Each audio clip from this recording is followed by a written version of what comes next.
Chers amis, cette matinale se poursuit ce matin sur Toxin. Merci d'être là, merci d'être si nombreux, de partager, de liker, bien entendu, la matinale Toxin.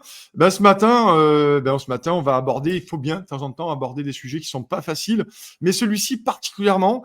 Alors, Lauriane, je t'ai appelé pour que tu nous en parles. Alors merci d'être là, ma chère Lauriane. Comment tu vas? Écoute, ça va bien et Mmh. c'est vrai qu'on va aborder un sujet pas Ouais. hyper simple, en ce Mmh. vendredi matin, veille de week-end. Mais bon, comme Oh, tu le dis, il faut bien en parler. Il faut ouais. expliquer ce qui se passe en ce moment. Donc, merci pour ton invitation. C'est normal. En tout cas, je te présente pour ceux qui ne te connaissent pas encore, parce qu'il y en a encore, hein, des gens qui ne te connaissent pas. Lauriane Bernard, journaliste indépendante et juriste également. Et c'est vrai que tu viens régulièrement en Toxin pour nous faire des décryptages sur des sujets particuliers, parce que comme il y a de moins en moins, je suis désolé de le dire, des journalistes qui bossent, c'est toujours bien d'avoir des journalistes qui bossent les sujets. Donc, on va parler ce matin de cette fameuse loi sur la fin de vie. Beaucoup de questions se posent. Alors, dis-nous un peu plus, où on en est de cette loi législativement, on en est où? Alors, c'est une loi qui va se voter vraiment sur le long terme. Il y aura Ouais. 4 lectures. Donc, Mmh. ça va être un processus législatif d'1 an minimum, hein. On n'aura Ah pas oui, un texte final avant l'été 2025. ouais. Il y a Mmh. déjà la commission spéciale qui s'est réunie, qui a sorti une version du texte. Et là, on Mmh. est à la première lecture par les députés à l'Assemblée nationale. Mmh. Donc moi, je vais juste parler du texte qui est sorti de la Mmh. commission, Ouais. parce que comme il y aura plusieurs lectures, il y a des amendements qui vont passer en première, qui vont sauter en deuxième et qui vont revenir. Et enfin, ça va être long. Donc si on peut déjà partir du texte qui est Mmh. déjà sorti de la Ouais. commission, je pense que ça fait une bonne base de travail. Mmh. Et j'aimerais juste commencer par faire un tout petit rappel sémantique de Ouais. définition avant d'aller plus loin dans la discussion. Ouais. Mmh. Parce que ça s'appelle dispositif d'aide à mourir. Enfin, le projet de loi parle de dispositif d'aide à mourir. Bon, Mmh. l'aide à mourir, ça n'existe nulle part. C'est dans Mmh. aucun autre système législatif étranger ou une convention internationale ou quoi que ce soit. Mmh. On parle bien de suicide assisté ou d'euthanasie. Ouais. Mmh.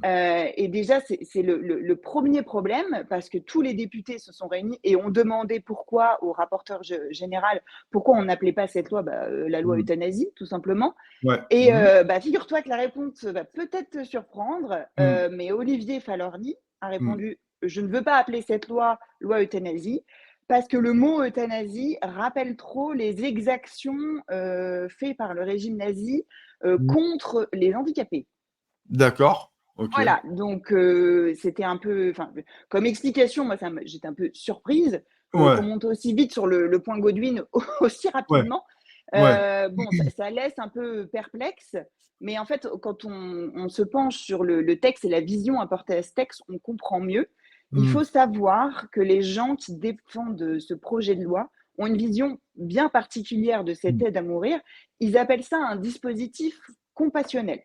Mmh. Dans leur esprit, c'est un soin qu'on Mmh. apporte à une personne en fin de vie, à l'agonie, en grande souffrance, et on Mmh. vient un peu libérer cette personne de la douleur. C'est Mmh. vraiment comme ça qu'il faut le comprendre, parce que si on ne comprend pas cette approche, on ne comprend pas tout ce qui se passe finalement, toutes les discussions qui Ouais. vont avoir lieu au Parlement. Donc ceux qui défendent ce projet de loi ne voient que le dispositif compassionnel, soulager la douleur d'un patient qui souffre. Mmh. Sauf que, comme d'habitude, on est avec le gouvernement qu'on connaît. Quand Mmh. tu vas vraiment dans les conditions d'éligibilité de dispositif d'aide à mourir, tu te Mmh. rends compte que ça ne va pas seulement être réservé pour ces gens qui seront en très très grande Ouais. souffrance et sur le point de mourir. C'est ça, c'est qu'en fait, ceux qui portent ce projet de loi le défendent pour une situation bien spécifique. D'ailleurs, moi, à titre personnel, je n'ai pas une opinion très tranchée Ouais. sur ce qu'il Mmh. faudrait faire ou ne pas faire. Ouais. Mais Ouais, en fait, ouais. quand tu vas dans les critères, les conditions de cette aide à mourir, eh ben, Mmh. tu te rends compte que ça ne va pas être que pour des patients en très très grande souffrance ou sur le point Ouais. de mourir. Donc, je vais peut-être parler un peu maintenant des conditions. Donc, pour bénéficier de ce dispositif, hein, Mmh. potentiellement, si cette loi Ouais. passe. Mmh. Donc, il faut être majeur, il faut avoir une maladie grave et incurable en phase terminale ou avancée. Mmh. Il faut souffrir de douleurs physiques ou psychologiques liées à cette maladie. Et il faut être apte à manifester une volonté libre et éclairée. Voilà. Ça, c'est le Ouais. dispositif. Donc, je vois beaucoup de gens qui réagissent sur Twitter et tout ça. Donc, oui, il faut bien être malade pour demander, Ouais, ouais. pour Mmh. l'instant, pour demander l'euthanasie. Je dis bien pour l'instant. Faut bien être malade, hein, c'est pas n'importe qui peut aller, prendre un rendez-vous Ouais. médical et demander avoir recours à l'euthanasie. Pas Mmh. encore. Ouais, ouais, ouais. Et peut-être aussi un autre point que les gens, n'ont pas compris, c'est où ça pourra, avoir lieu. Donc Mmh. ça pourra avoir lieu potentiellement dans tout ce qui s'entend au domicile et au lieu de résidence au sens Mmh. large. Bah, Mmh. tout d'abord chez vous, à l'hôpital, mais Mmh. aussi en EHPAD et aussi en prison. Mmh. Je suis pas sûre que tout le monde l'a compris et Ouais. potentiellement la question va se poser, je suis sûre qu'un député va avoir la bonne idée de déposer l'amendement pour, par exemple, les milieux, psychiatriques. Mmh. Donc Mmh. ce sera pas l'euthanasie n'aura pas lieu qu'à l'hôpital. Ce sera ouvert pour chez soi, Mmh. pour, tout ce qu'on appelle, enfin, pour une idée de résidence, quoi. Ouais. Mmh. Donc voilà, c'est une loi qui est pour l'instant, assez permissive, et qui pourra le faire? Ça aussi, il faut peut-être en parler. Donc il y aura pas que les soignants qui pourront faire, qui pourront, Ouais. administrer, la substance létale. Ce sera un soignant potentiellement, mais ou un proche, volontaire, une personne Mmh. désignée volontaire. Mmh. Donc, potentiellement un proche à vous, vous pouvez demander à un proche à vous d'administrer une substance létale si vous voulez, le suicide Mmh. assisté ou, l'euthanasie. Voilà où on en est, Ouais. Ouais. donc, bon, c'est le dispositif, Mmh. voilà, je vous ai fait un Ouais. résumé, Non, mais tiens, c'est intéressant. Enfin, alors oui, je sais que ce matin, c'est un sujet qui est grave, qui est compliqué, mais on en entend parler assez. Je trouvais qu'on en entend un peu parler de ça. Je trouve ça, bien sûr, intéressant qu'on en parle, même si, une nouvelle fois, c'est pas facile et que le vendredi matin, il y a peut-être des sujets. Mais bon, c'est aussi notre boulot, nous, de médias, d'aller sur des sujets aussi graves. Finalement, on lit pas mal de choses. Il y a des opposants aujourd'hui à ce sujet, même j'ai entendu hier Nicolas Dupont-Aignan qui, je crois, s'y opposait, ou d'autres. Grosso modo, quelle est la ligne de fracture, Lauriane, là-dessus est-ce qu'on peut déjà en définir une ou pas? bah, il y a ceux qui aimeraient, développer, les soins palliatifs. Donc, vous savez, Mmh. les soins palliatifs, c'est ceux qui veulent, c'est ceux qui entendent soulager la douleur, hein. Ouais. Donc il y a tout, bah, la droite, le RN Mmh. potentiellement, une petite partie de la Macronie aussi, parce qu'il ne faut Ouais. pas croire que, il y a eu l'unanimité sur ce sujet très Ouais. sensible. Oui. Il y a des gens qui disent, voilà, il y a la dernière loi bioéthique sur la question, c'est la loi Claes-Leonetti, Mmh. qui rend normalement l'accès aux soins, palliatifs obligatoire pour les gens qui en ont besoin. Il y a eu Mmh. un rapport récent de la Cour des comptes qui révèle que seulement 50% des besoins en soins palliatifs sont couverts sur le territoire et Ah ouais. seulement 21, il y a pas seulement, il y a 21 départements qui n'ont pas accès à ces soins palliatifs. Donc, si vous voulez, peut-être que si on propose à un malade en fin de vie de prendre correctement en charge sa douleur, Mmh. et qu'il puisse finir sa vie, voilà, sans douleur, Ouais. peut-être qu'il ne demanderait pas l'euthanasie. Il y a Mmh. ça aussi, il y a cette question et il y a vraiment toute la frange, Mmh. voilà, à droite RN, mais les députés communistes aussi d'ailleurs, il y en Ouais. a beaucoup Mmh. qui disent, Mmh. «Essayons déjà de développer les soins palliatifs». Ouais. Le gouvernement propose un plan d'action de l'accès aux soins palliatifs sur 10 ans, à 1 milliard, Ouais. mais on pourrait peut-être se mettre d'accord pour voir à terme ce que ce plan donne Mmh. et peut-être après dans 10 ans, revenir et se dire: «Est-ce qu'on autorise l'euthanasie ou pas?» Ce serait déjà Ouais, au ouais. moins une condition. Et par Mmh. contre, comme je l'expliquais, en début d'émission, heu, il y a l'aile plus à gauche et une partie de la Macronie qui voit vraiment, encore une fois, ce Mmh. dispositif comme un soin, Ouais. un dispositif compassionnel. C'est vraiment comme Ouais. ça que c'est. Eux, si vous voulez, quand vous allez leur parler d'un patient qui ne serait pas libre de choisir sa fin de vie, c'est lever de bouclier direct, parce qu'on est libre de sa fin de vie, parce qu'on doit choisir comment on doit partir, et surtout, on doit partir sans douleur. On doit quitter Mmh. ce monde sans douleur et c'est vraiment ça la ligne de crête. C'est vraiment les deux visions qui s'affrontent. Donc, Mmh. bon, bah, pour ma part, je pense que ceux qui ont cette opinion-là, ils oublient un peu vite quand même que les personnes en fin de vie peuvent tout Mmh. simplement subir des pressions, hein, que ce soit des pressions psychologiques ou des pressions économiques. Votre entourage, bah, je ne sais pas si c'est un Ouais. peu trivial ce que je vais dire, mais peut dire écoute, l'EHPAD coûte quand même un peu cher. Et puis Ouais. soi-même, on peut se sentir un poids pour la société Mmh. sans avoir des pressions Mmh. d'entourage. Ou soi-même, Ouais. on peut se dire à un moment, si on devient gravement malade, on peut Mmh. se dire, j'ai pas envie d'être un poids pour ma famille, j'ai pas envie d'être un poids pour la société.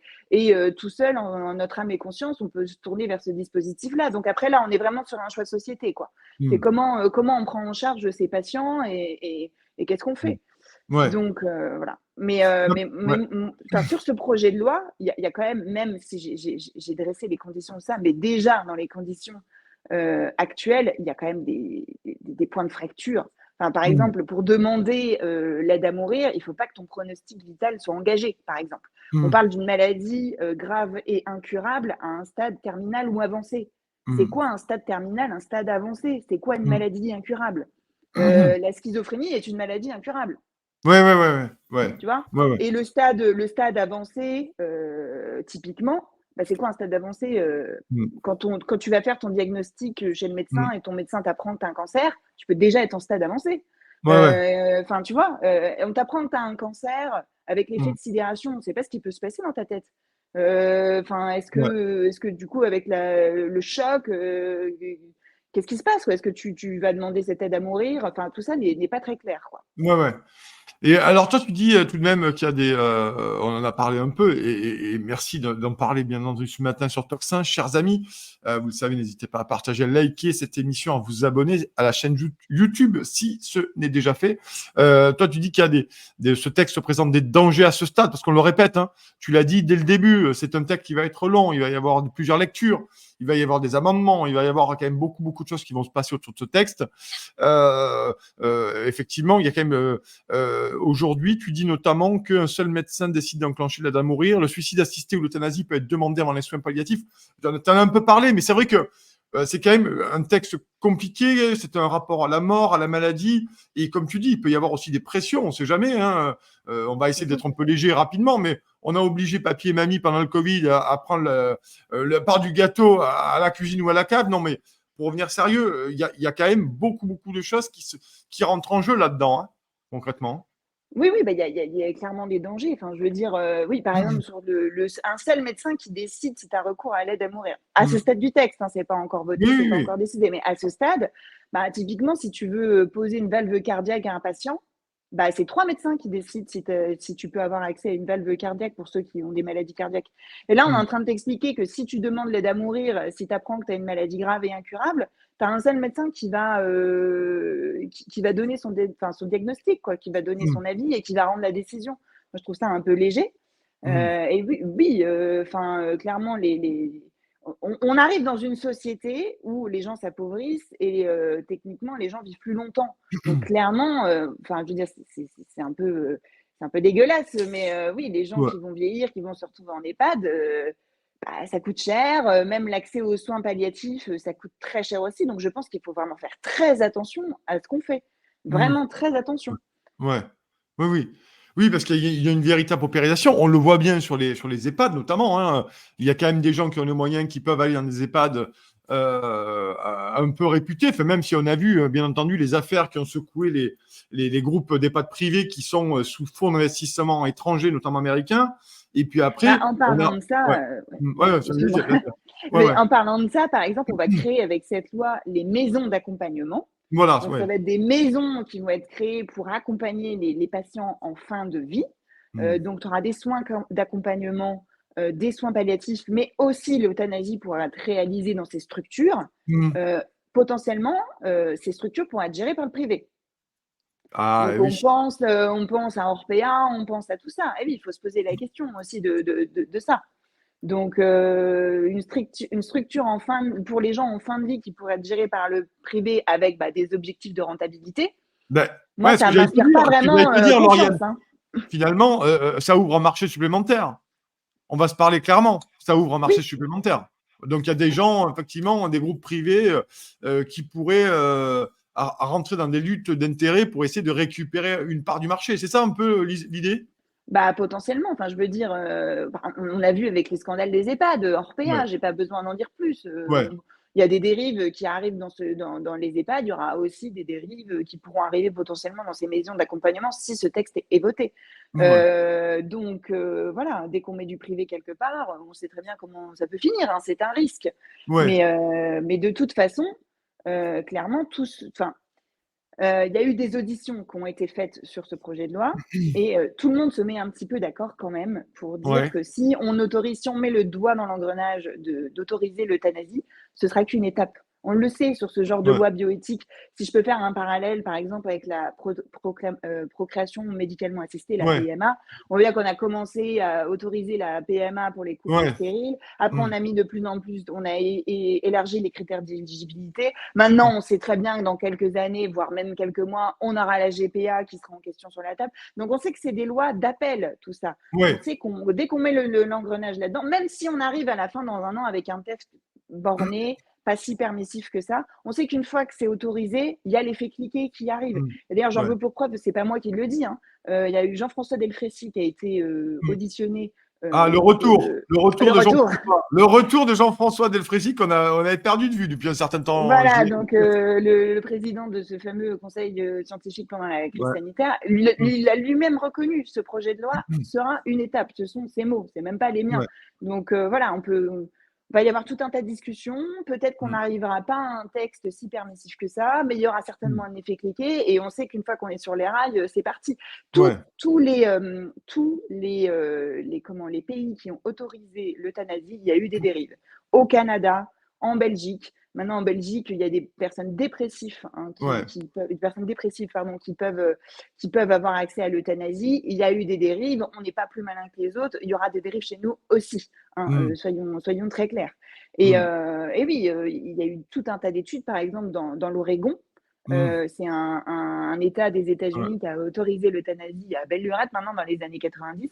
Eux, ils font des études statistiques et maintenant c'est clair et net. Ce sont, aux surprises, les classes les plus pauvres qui ont recours à l'euthanasie. Chez eux, c'est documenté et c'est là. Donc, si on Mm. fait passer ce genre de loi et qu'on a en tête toutes ces informations, encore une fois, soyons très Mm. précautionneux et ne faisons pas n'importe quoi. Oui, alors, c'est vrai que c'est un sujet compliqué. On va le suivre, bien entendu. Lauriane, il nous reste encore 3-4 minutes. Je voulais qu'on fasse rapidement le tour sur le fameux. Alors, on change de texte, mais sur le délit d'outrage en ligne. Parce qu'on avait un peu oublié cette histoire. Le Conseil constitutionnel l'a censuré, hein, pour finir là-dessus. Oui, il l'a censuré. Alors après, je t'avoue que j'ai pas étudié tous les articles du texte encore, mais Ouais, ouais, oui, ouais. le délit d'outrage en ligne a été censuré par le Conseil constitutionnel, donc tant mieux. Mais je pense que même la loi en elle-même avait Ouais. d'autres points un petit peu dangereux dont on n'a pas trop parlé. Mais oui, oui, au moins le Conseil constitutionnel n'a pas perdu de la face sur ce délit d'outrage en ligne. Bon, il l'a fait sur la loi sur les dérives sectaires, hein, Oui, oui, oui, oui, oui. bon, Ouais. donc bon, bah écoute, tant mieux, Mm. on peut que s'en Ouais. réjouir. Une note, si on peut terminer par une note un petit peu positive. Ouais, ouais, ouais. Oui, la loi sur les dérives sectaires, on en avait parlé la dernière fois ensemble, hein, bien entendu. Là aussi, on en est où sur le point, sur la loi de dérives sectaires, finalement? Bah écoute, elle est passée. Le Conseil constitutionnel a dit qu'elle était constitutionnelle. Pour ceux que ça intéresse, je Ouais, sors un article dans le prochain numéro de Nexus qui d'accord. décrypte cette loi pour ceux qui veulent bien la comprendre. Mm, Ça revient un petit peu sur le précédent entretien qu'on avait fait, toi et moi, sur mm, ce sujet. Voilà. mm. Bon, mais en tout cas, Lauriane, merci beaucoup. Donc, à lire, hein, dans le prochain numéro de nos confrères de Nexus, ton article. Merci, chère Lauriane, ce matin d'être venue pour nous parler de ce droit à mourir. Enfin, c'est compliqué. On va suivre ça. Tu l'as dit, hein, c'est un texte qui va être très long. Donc, c'était déjà un premier décryptage en l'état, bien entendu. Cette émission peut-être sera amendée dans quelques mois, bien Certainement. entendu, c'est sûr et certain. Mais au moins, ce matin, on vous a donné Puis on n'a pas un eu le premier. temps de parler Ouais. du délit d'entrave, on n'a pas eu le temps de Ouais. parler de tout un tas de choses, la clause de conscience des médecins aussi, comment ils pourront l'appliquer, refuser, enfin il y a encore tout un tas de Parce qu'il sujets. pourrait, une dernière question, ils pourraient refuser les médecins, c'est ça, Alors effectivement? les médecins, oui, ils pourraient refuser parce qu'ils ont une clause de conscience, hein. Le Ouais. personnel médical a une clause de conscience et il peut Mm. refuser d'administrer la Ouais. substance létale, mais Mm. par exemple, les pharmaciens ne peuvent pas. Les D'accord. pharmaciens ne peuvent pas le refuser. Et donc, eux, ce serait de vendre la substance létale. L'ordre des pharmaciens a été auditionné dans le cadre de cette loi et la présidente de l'ordre des pharmaciens a dit non, c'est pas, il n'y aura pas la clause de conscience de notre profession qui s'appliquera parce que c'est pas nous qui donnerons la mort directement, nous ne ferons que vendre le produit. Ah oui, oui, c'était oui, d'accord, ok. Ah oui, oui. Voilà. Et un autre Ouais, point, si on a encore un peu de ouais. temps, donc Oui, ce oui, on a fameux, encore un peu de temps, on peut y aller. Ouais, ce ouais. fameux délit d'entrave, le député Dupont-Aignan en a un Ouais, peu parlé. J'ai vu qu'il avait fait une vidéo dessus, ça c'est très important. ouais. Donc on essaye de pénaliser les gens qui essaieraient de dissuader d'autres personnes d'avoir recours à l'aide à mourir. Mm. Donc, ok, pourquoi pas. Mais en parallèle, on ne crée pas de délit d'incitation à l'aide Mm. à mourir. Mm. C'est-à-dire que ton texte ne peut pas être équilibré si d'un côté tu pénalises les gens qui essayent de dissuader l'accès à l'aide à mourir, mais si tu ne crées pas un effet miroir en disant que la personne en fin de vie peut aussi recevoir des pressions, comme on l'a expliqué. Ouais, ouais. Imagine en milieu carcéral, partout, en EHPAD, Mm. ou même les proches, comme on l'a dit. Et ça, il faut Mm. le pénaliser aussi. Il faut que ce soit Mm. un délit, le fait d'inciter quelqu'un à avoir à forcer quelqu'un à avoir recours à l'aide à Bah, mourir. Et ça, c'était l'objet de la loi sur les dérives sectaires, Lauriane. C'était euh, l'objet de la loi sur les dérives sectaires en disant effectivement, vous ne pouvez pas, à un moment donné, laisser entendre à quelqu'un qu'il ne doit pas se soigner avec les traitements actuels. C'était un peu l'idée aussi. oui, Pénaliser les c'était gens. un peu la même idée. Mais C'est clair. là, ça Ouais. disparaît du texte, si Oui, tu oui, bien veux. sûr, oui, oui. Si, Oui, oui, si oui. là, si là, on te dit, par exemple, si c'est établi que des proches ont fait pression sur une Ouais, personne âgée ou une ouais. personne, je ne sais pas, malade, d'avoir un petit peu recours à ce dispositif, pour l'instant, en l'état de la loi, c'est pas un délit. D'accord, ok. Donc, il Oui. faut faire attention aussi à ça. Voilà. Ouais. Donc, pour conclure là-dessus, finalement, tu nous dis qu'en l'état du texte actuel, il va falloir être très vigilant, très regardant, parce que ça pourrait être la porte ouverte à n'importe quoi. Tu as cité l'Oregon, tu as cité le Canada. C'est ça qu'on doit Allez-y. retenir hein, à ce stade. Hein. Exactement, c'est que bon, ce genre, cette loi, si tu veux, effectivement, pour les personnes, par exemple, qui tombent dans un long coma Mm. et qui sont sous sédation, la question se pose d'avoir recours à l'euthanasie. On ne va pas être naïf, ne nous mentons pas. Mais Mm. faites-vous confiance à ce gouvernement pour cadenasser Mm. l'euthanasie strictement à ce cas-là? Moi, non. Mm. Voilà. Eh ben voilà. Au moins, c'est clair, c'est réglé. Merci, cher Lauriane, d'être venu ce matin dans le Toxin et à lire ton papier, à venir dans la revue Nexus. Merci à toi. Je te souhaite une excellente journée, un excellent vendredi, un excellent week-end, malgré ce sujet grave dont tu reviendras nous parler, bien entendu, très cher Lauriane. Bonne Merci journée à à toi, toi. Nicolas. Bonne journée à tous.